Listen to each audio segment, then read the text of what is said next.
A former principal and assistant principal at Lincoln Park High School are still fighting to clear their names after allegations they mishandled claims of sexual misconduct, claims which led to their firings in 2020. This year, the CPS Inspector General ruled their case was mishandled. Right now, the CPS board is meeting for the last time of the year. As Sabrina Franza reports, there is hope the incoming and first ever elected school board will finally do something about those firings. Lincoln Park High School, 2020.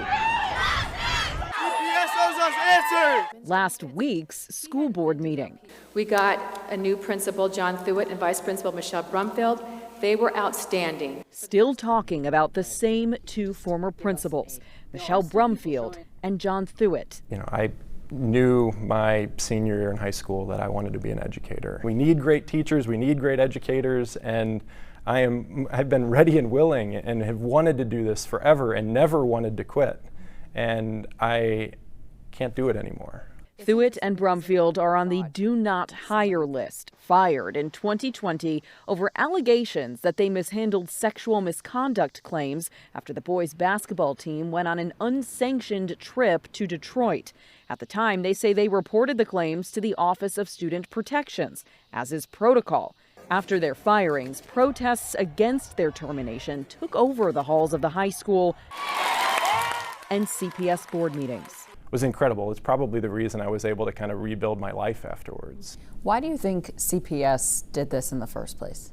It's an answer that, we don't have and that we haven't been given. It took 4 years for the Office of the Inspector General to investigate and publish this report, which is overwhelmingly critical of the Office of Student Protections and CPS.